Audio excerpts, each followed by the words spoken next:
পিছনে বউটা দেখে দেখে যাচ্ছে।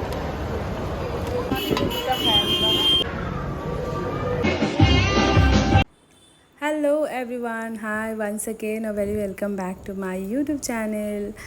আজ সকাল সকাল উঠে আমি হয়ে গেছি রেডি। আজকে হচ্ছে শনিবার, বাজে সকাল 10টা।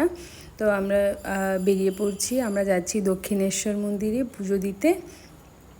আমার বর বাইক বের করছে, আর ওকে একটু হাই বলে দিতে বলছি ক্যামেরাতে, লজ্জা পেয়ে গেল। আমরা চটপট বেরিয়ে পড়লাম, কারণ শনিবারটা অনেকটাই ভিড় হয় মন্দিরে। আমরা পার্কিংয়ে এসে বাইকটা রেখে দিলাম, আর আমি আপনাকে পার্কিংটা দেখিয়ে দিচ্ছি। দেখো, পার্কিংটা বিশাল বড়। এখানে 4 চাকা, 2 চাকা এখানেও রাখা যায়, পিছনের দিকেও একটা জায়গা আছে যেখানে 4 চাকা 2 চাকা রাখা যায়। তো আমরা এদিক দিয়ে যখন প্রথম গেট দিয়ে ঢুকি, তাই আমাদের এটা সামনে পড়ে, তাই আমরা এখানে রেখে দিই। আর বেশি টাকাও লাগে না, 10 টাকা করে লাগে, 1 ঘন্টায় 10 টাকা করে। এবার ঘন্টা বাড়তে থাকলে তাহলে হচ্ছে টাকাটাও বাড়তে থাকে। এখান দিয়ে বেরিয়ে প্রথম গেট দিয়ে আমরা সোজা চলে যাচ্ছি একটু সামনের দিকে, ঘাটের দিকে।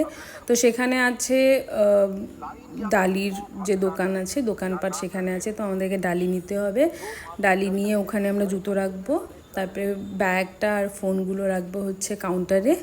হ্যাঁ, বলে দিচ্ছি, ব্যাগ সমেত ফোন এবং যতজনও পার্সন আছে সেই হিসেবে ফোন ওরা কাউন্ট করে, ওদেরকে 6 টাকা হোক, এবার পার ফোনে 6 টাকা, তারপরে হচ্ছে জুতোরও 10 টাকা, এরকম করে কিছু একটা টাকা ওরা নেয়।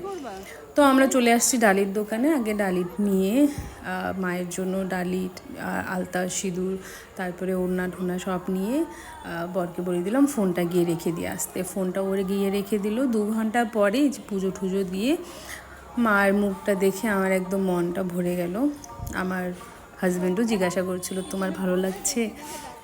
এর আগেও একদিন আসছিলাম, যেদিন মায়ের মুখটা অল্পখানি দেখতে পাচ্ছিলাম, সেদিনকে আমরা পুজো দিইনি, সেদিনকে এসে মায়ের দর্শন করেই চলে গেছি।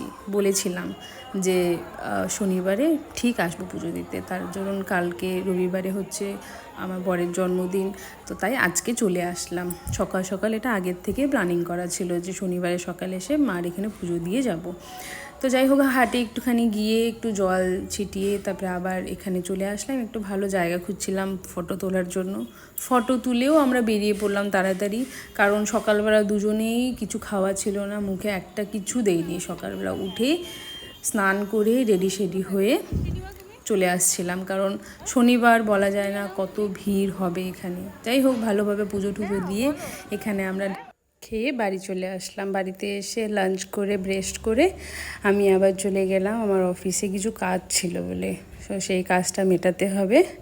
তো এখানে আমি আমার বরকে ডেকে নিয়েছিলাম যে এখান থেকে আমরা বেরোবো, তো সে আমাকে নিতে এসেছে। আমরা এখন যাচ্ছি এদিকে নিউটনের দিকে। রাস্তাটা খুব চেনা চেনা লাগছে না? অনেকটা শিলিগুড়ির মতো লাগছে। আমার তো ভীষণ ভালো লাগছিল, একদম ওয়েদারটাও খুব সুন্দর। তো আমরা চলে আসছি অ্যাক্সিস মলে। প্রথমে যাওয়ার কথা ছিল কোয়েস্ট মলে, কোয়েস্ট মলটা নাকি খুব সুন্দর শুনেছি। তো যাই হোক, অফিসের খুব কাছে অ্যাক্সিস মলটা, তাই অ্যাক্সিস মলে চলে আসছি। তো আমরা বুক করেছিলাম মুভি টিকিট, তো ইভিনিংয়ের শো ছিল, এই 6টা হবে হয়তো, নাহলে 5টা এরকম কিছু হবে। হাতে বেশি সময় ছিল না, 6-7 মিনিট ছিল। তো আমরা তাড়াহুড়ো করে বেরিয়ে পড়লাম। কিছু জিনিসও নেওয়ার ছিল, কিন্তু জিনিস নেওয়ার হলো না। এখানে আমরা চলে এসেছি বায়োস্কোপে। এটাই হচ্ছে মুভি থিয়েটার, এখানেই হয়। তো আমাদের অলরেডি টিকিট বুক করা ছিল, তো সেরকম কোনো অসুবিধা হয়নি। আর চলে আসলাম এখানে পপকর্নে। মুভি দেখতে আসলে পপকর্ন তো না হলে কোনো কথাই নেই। আমি ক্যারামেল খুঁজছিলাম, ক্যারামেলটা পাচ্ছিলাম না, তো নর্মাল চিজ পপকর্নই নিয়ে নিলাম। এখন আমরা যাচ্ছি উপরে মুভি থিয়েটারের দিকে। দেখো, একদম রেডি ফেডি হয়ে আসছে। এখান থেকে আমাদের অনেক জিনিস নেওয়ার ছিল, তাই ও ব্যাগ নিয়ে চলে আসছে। ও খুব খুশি মুভি দেখতে আসবে, আর আমার তো ভীষণ ফেভারিট মুভি। আমার এর আগেরটাও যেটা ছিল সেটাও খুব ভালো লাগতো, আর এটাও যেটা ছিল এটাও খুব ভালো লাগছে। আমরা দুজনে মিলে মুভি দেখে এখান থেকে অনেক প্ল্যান করা আছে। রাতে গিয়ে একটু আমাদের ছোট সেলিব্রেশন আছে, আর সেই সেলিব্রেশনটা কি জানতে কিন্তু অবশ্যই চ্যানেলটাকে সাবস্ক্রাইব করো এখনও যারা করনি। আর তার পাশে একটা ছোট্ট বেল আইকন আছে, সেটাও ক্লিক করে দিও, তাহলে আমাদের আগামীকালের যত ভিডিওস আছে সেটা আসার একদম আগে নোটিফিকেশানটা পেয়ে যাবে। তো আজকের মতো এখানেই। কি মুভি দেখলাম একটু কমেন্টে আমাকে জানাবেন অবশ্যই। আর এর পরের ভ্লগের জন্য অপেক্ষা করবেন। দেখা হচ্ছে পরে। Bye bye.